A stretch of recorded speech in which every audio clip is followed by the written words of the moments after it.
Simone, and I'm the Zen Mommy. My channel is about spiritual awakening and creator God consciousness. And today, I was sitting here and I was listening to some music about, I was listening to Earth, Wind, and Fire. And, I've been thinking lately, we'll get back to the Earth, Wind, and Fire thing.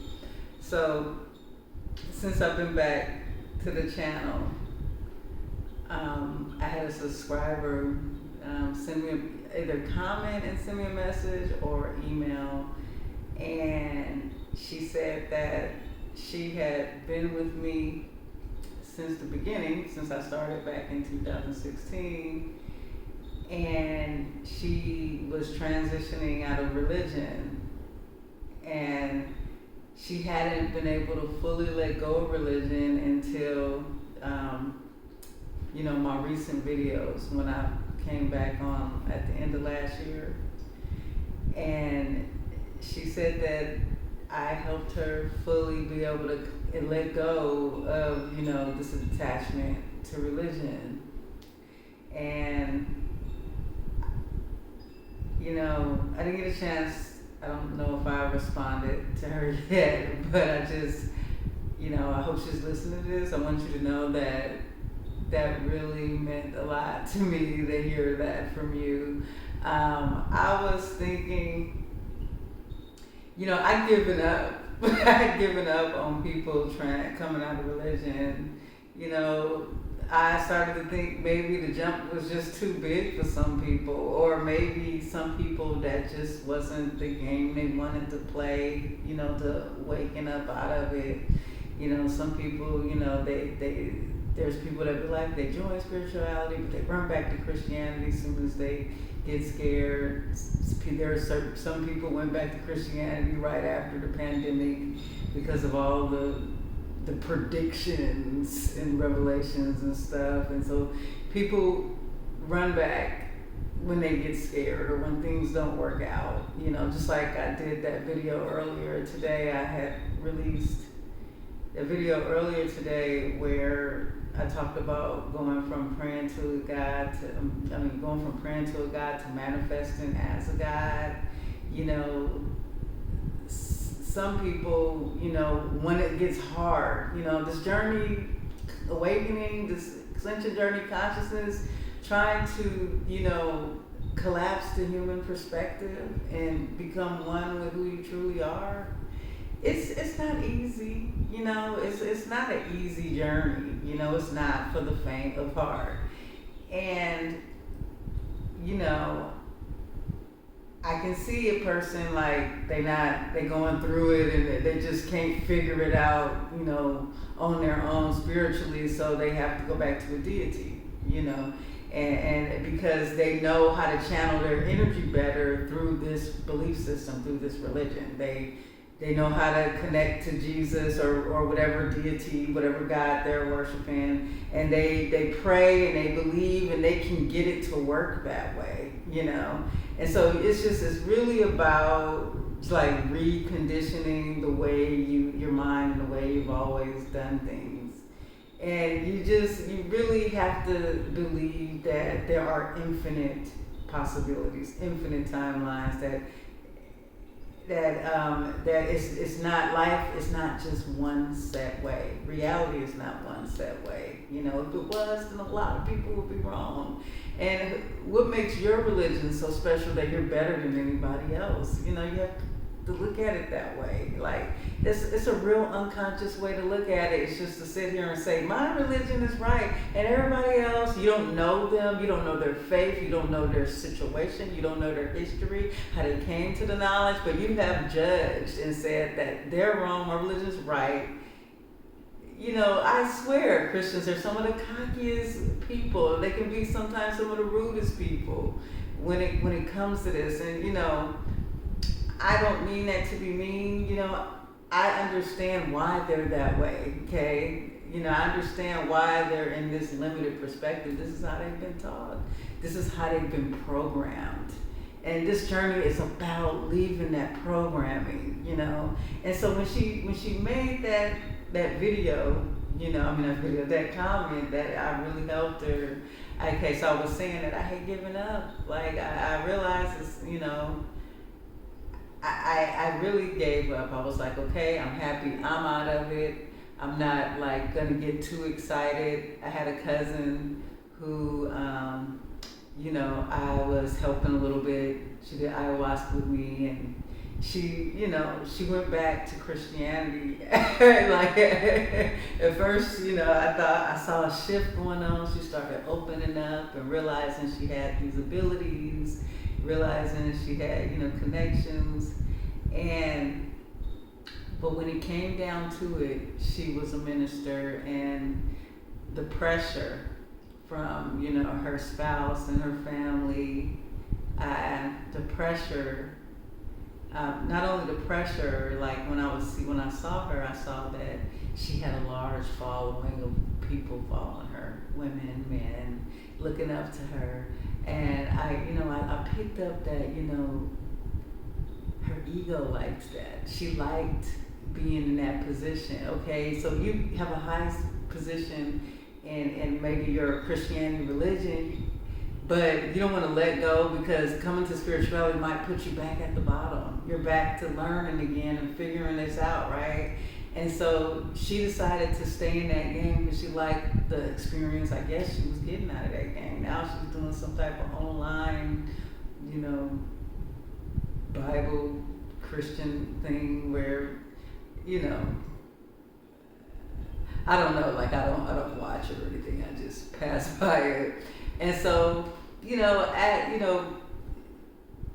me, you know, and Zen Dad, you know, after that experience, we both were kind of working with her. We were like a little, you know, disappointed. So I kind of like, you know, and then from the Christians that would comment and try to argue against me without even listening to what I have to say or understanding my journey, I really gave up on them. I gave up on them really wanting to shift, you know, and I just was like, whatever, you know, this journey is for me. I gave up.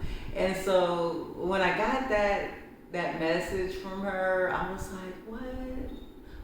It really made me reconsider some things. Like, I did a video how I met a Christian, and I told her I was God at Planet Fitness. And, you know, she wanted to know, you know, when's the next time you're gonna work out? And I was like, oh, you know, I usually go. He said, I'm trying to go early in the morning, and she was telling me, I told her, you know, I can call you if she had a certain time she goes. And I said, I could call you when I go if you want to have my number. And so I gave her my number, and she sent me hers. But when I got home, I started to realize, I don't think that I should pursue this relationship, this friendship. Like, you know, it is no secret that I have been bitter about my Christianity and what I've been through. And I was thinking, you know, I don't have time to debate with people. I don't have time to deal with somebody living in an illusion. And not to be rude, she seems like a sweet person, right? But I was debating whether or not should I pursue that. Should I try to, you know, talk to her, connect, or is this situation going to turn into me, you know, some type of struggle or whatever? And, you know, I'm always looking at things from the perspective of what timelines are I on, what vibration do I want to be in, you know? And so if I see something that can potentially, I guess, upset me, I know for sure that'll take me to a lower timeline, so I will just avoid it altogether. And so I decided to not pursue it, you know? And then there's a part of me thinking, because she was asking so many questions, maybe it's a chance that she will, you know, talking to her may help her awaken, you know? I'm not going into this with intentions to like awaken or shift anybody's reality. I'm not trying to infringe on your reality. I really just want to be here for the people who resonate with this journey and they need something. They're looking for this familiarity of what I've experienced, you know? I'm looking for my soul tribe, the people who connect and relate to me. When I make these videos, that's who I want to connect to. And so, she said that video. She said that, and, I just was like, wow. I never thought that I knew that I was doing good work, doing these videos, sharing my story, but I just never thought that it would help someone so profoundly. And it makes me feel like turning this camera on and making these videos is definitely the right thing that I should be doing, because I know what I've been through. I really felt like I was manipulated by Christianity. I really felt like, man, I feel like I personally have a big problem with it, but I know it's a game and all, but like, God, I was young. And so, okay, with that being said, I had been thinking, I was telling my husband the other night, I said, I was telling her about this subscriber that had this experience that, I helped her let go. And I said, she actually has me thinking I should do more. I do a series of videos on getting out of religion, and I asked him, would you be willing to do that, with me? Because, I think that we both have a lot to add to this, because we both kind of had the same situation where we were in religious churches, and we both had to deal with it not resonating and trying to figure out, after they programmed us in the belief system, to figure out a way out of it, figure out a way to kind of understand like what's going on and why it didn't make sense to us, And with me, I was in a whole cult experience, it controlled every moment of my life. And I never really talk about it, in detail. Like I'll mention I was in a cult or whatever. I had someone send me a question right before I canceled all my social media. I didn't get a chance to reply to her, but she was like, she wanted to know more about why I thought it was a cult, more about my cult experience. And I felt like it wasn't edifying to talk about. Also on top of that, I felt some type of, I guess,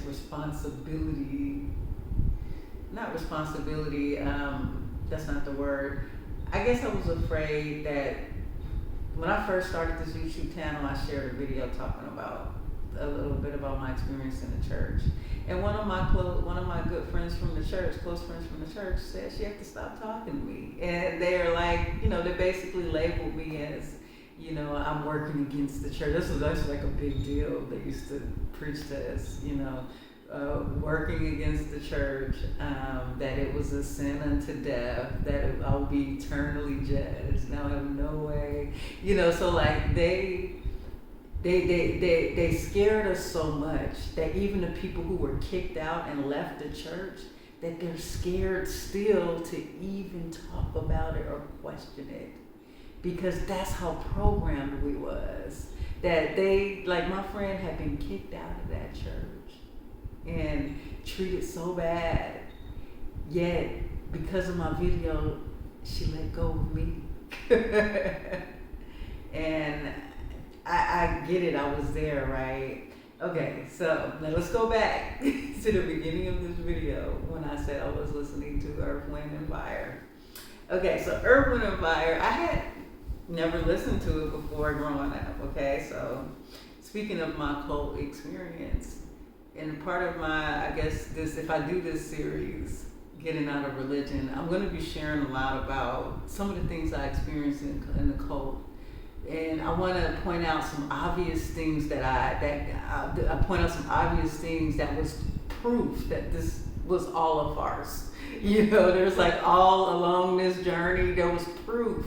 But because I was programmed into the belief system, I overlooked all of the proof. Same thing with a lot of the things in the Bible. They're so-called alleged proof. There's a lot of stuff in there they focus on, but then they overlook stuff like murder. They overlook stuff like, Lot trying to give his daughter to the people in Sodom and Gomorrah. He said, take my daughter. He was about to give the daughter to them to be raped and pillaged. So there's a lot of crazy stuff that went on. but they're so programmed that they looking past it and they focus on the one or two scriptures that the preacher is constantly programming them to focus on. And then they make some reason up why we shouldn't, some reason up to cover up all of the bad things, And so earth, wind, and fire. So in my cult experience where we were completely controlled, we could not listen to music, okay? And, that was like, you can't listen to music. And I remember we had a minister who, like, one thing they would do, they would get up, they would preach, or they would tell their personal testimonies of how they came to Christ and how they got saved, and it's supposed to help other people or whatever. And this minister will always talk about, when he talked about his personal testimony, talk about when he was younger, that he would be listening to his earphones, listening to earth, wind, and fire. And you know what he would say? Evil running through my ears. Every time he would say, evil running through my ears. Let me tell you something. That phrase was programmed into my brain. Evil running through my ears. See, I don't know if a lot of you know this. I wasn't exposed to music because of this church. Early on, I heard some of the, older music before I came into the church, but I was too young. I wasn't into, I was a kid, had no, way to listen to music, didn't know much about it. So we were programmed from the beginning that music was wrong. And so he would say, evil running through my ears. And so I'm saying that to say, I was just listening to Earth, Wind, and Fire. I was listening through the words. There was nothing evil. I'm thinking they're talking about rape and murder and vampires and killing people and bullying people and just really evil stuff, right? This music was jamming. and mind you, I haven't listened to all the songs or anything, but I felt the energy of the music. So one thing the church will try to do, they try to get you to not trust your intuition, not trust you feeling your instinct, feeling vibes. Like clear vibes, if something is good or evil just by listening to it, okay? By hearing that, I can hear the vibration of the singers because, I'm intuitive and psychic, and I can hear the vibration of the singers. I can hear, I can hear the energy coming through it, and there was no evil running through my ears, and it just astounded me. So I turned the video on because I was just realizing how, what they do is they manipulate you, and I wondered, I was thinking, did he know what he was doing? Was he manipulating us on purpose? Did he really listen to this music saying it was evil running through my ears? How in the world did he believe that? How did he come to that, right? Is he just an NPC illusion, a part of the game here to trick me? Probably, because I'm the God and writing is my reality, right? I created him in that experience. And so that one of the things they do, I noticed they were constantly trying to stop and control things. They're like, nope, you can't do that. No, that's evil. You can't go to the movies. Like they were stopping. I remember one time, I think as I began to kind of get a little bit older, I was out of college or almost out of college. I think that they worry a lot when you start to get older and you start to look into things and question things. And so I remember I was at somebody's house, and this was an apartment complex. And this apartment complex was owned by a church member, so they had quite a few church members living in the apartments. And so this church was really huge in California, the Bay Area. And they were like a network, and they were spies, and they would gossip about you and spy on you. and go back and tell the minister. There was nowhere you could go. I couldn't go like to a restaurant, to everywhere I went, I ran into one of them, right? And we couldn't date outside the church. We couldn't have friends outside the church, girlfriends, boyfriends, or just any type of friend. And if they saw you, if one member saw you, you'll be called in the minister office the next day. They all were tattletales. In fact, we were told that if we didn't tattletale on something we saw bad, that we would suffer a worse fate, the same consequences for the sin they committed. And so I was listening, I was at this person's house and they were playing Michael Jackson, You Rock My World, that song. And I remember as a child, 5 years old, I heard Michael Jackson, and I never felt Michael Jackson was bad or anything. I said, oh, it's Michael Jackson. So I heard the song. I was just around. I wasn't like dancing and stuff to it, but I heard, the person's house I was at was playing it. So Sunday morning, one of the members who lived in this complex decided to tell the ministry. So Sunday morning, I get called in the office. So they had this whole thing where they had a whole office, and when you got called in, you was in trouble. And you were at risk for being disfellowshipped. And disfellowship means they stand over the pulpit, announce your name, say you're disfellowshipped from the community. And it may be a temporary disfellowship, 6 months, like a punishment, or it may be excommunicated from the church, disfellowship. And disfellowship can mean you can come to church, but no one can talk to you. You just got to sit there quiet, but no one can talk to you. Or they can say disfellowship where you can't come to church for 6 months. So they had different variations of being disfellowship. So everybody was on edge, scared to be in trouble. And so they called me into the office and they're like, Sister Simone. And I'm like, yeah, what's going on? Now, mind you, I've always been a good Christian for these people. And, when I saw things, like I was one of the ones, if I saw something I thought was a sin or bad, I didn't want the sin to be on me, so of course I could listen to them, right? And so I'm in the office and they're like, you were over Sister whatchamacallit house and you guys were listening to music.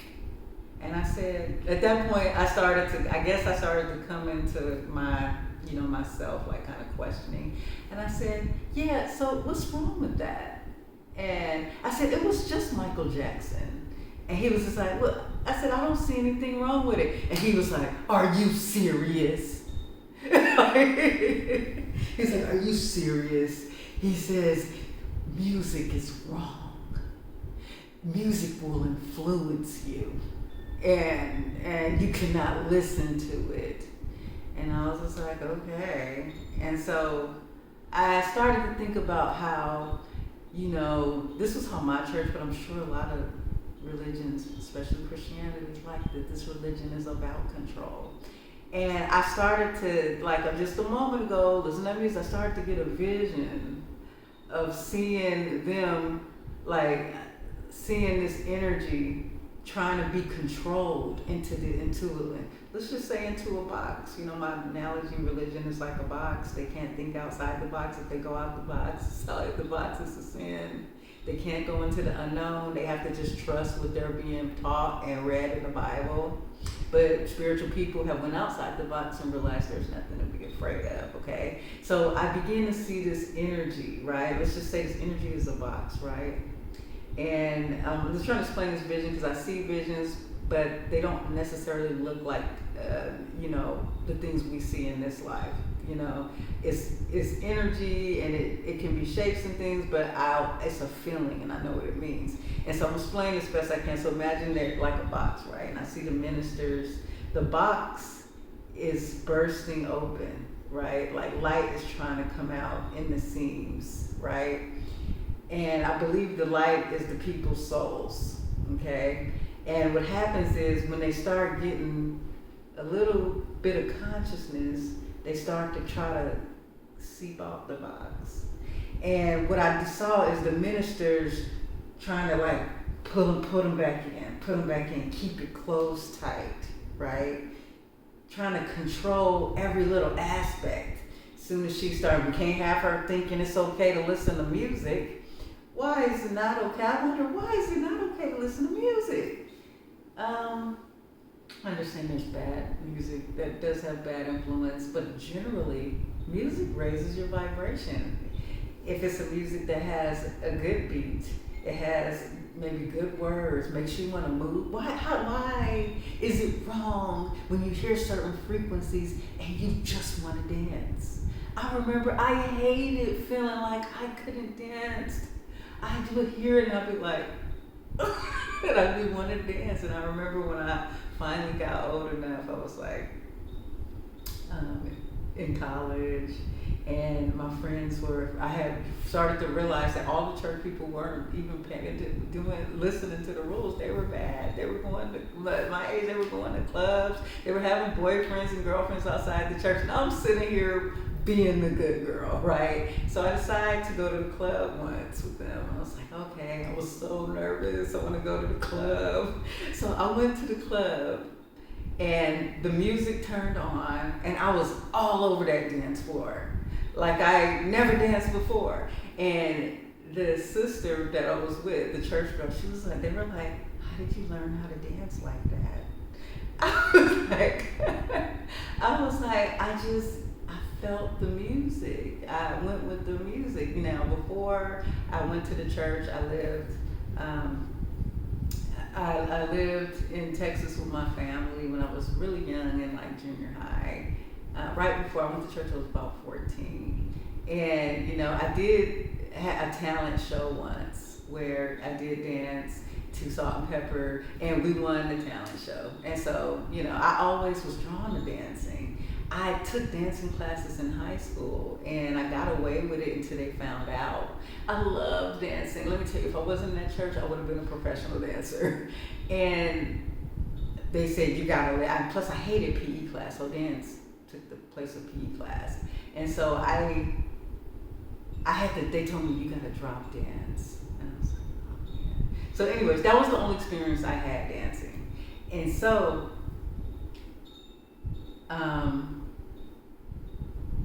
she was like, where did you learn how to dance? And that was meant to happen. That music made me move, and it felt good. Like, they get you to not trust your natural instincts, to trust something that makes you feel in a high vibration. They try to control you, and they're like, and it's almost like these ministers that's doing this, either they're just straight NPCs, or they are conscious to what they're doing and they're playing the game. They're trying to see how many people I can get trapped in this belief system, how many people I can get, you know what I'm saying? There's entities playing all kind of games in this creation. So I'm not sure what their aspect was or whatever, but like the stuff that I thought was going on, I thought like these wholesome ministers, it was so many things that I found out afterwards that it was unbelievable. And so thinking about that song, listening to that song, I couldn't believe it. I could have understood if it was like, some of this hood trap music, you know what I'm saying? Like some of this hood stuff. And then I'd be like, yeah, that's even running through my ears, but come on now. So you mean to tell me I cannot believe I allowed y'all to trick me and pull the wool over my eyes this whole time? Music really helps people, no matter what it is. I remember when I was living in the hood, and even the hood dudes who would listen to it, they would listen to it at high very, very loud. Let me tell you something, it's a form of meditation. Just all of that musical energy, it shakes up your aura and your vibration. It kind of re-energizes you, and in this human experience, And so I think I am gonna start sharing more because of that and the comment that I got and the music, that I was just listening to, because you know what? I'm just tired of this. I'm tired of this. I was telling my husband I should do this series to help people getting out of religion because, I've moved to an area where I'm hearing that people are more traditional. And I told him I'm done with religion. You know, I'm ready to shift to a timeline where people start waking up out of religion. And so I'm setting my intentions to do that. And I'm gonna, make videos. I'm gonna share my experience, because maybe if somebody hears it, like if I had heard this stuff, I would have easily woke up, because it's a lot of manipulation going on. There's a lot of, this video is 30 minutes. I gotta end it. I'm so sorry.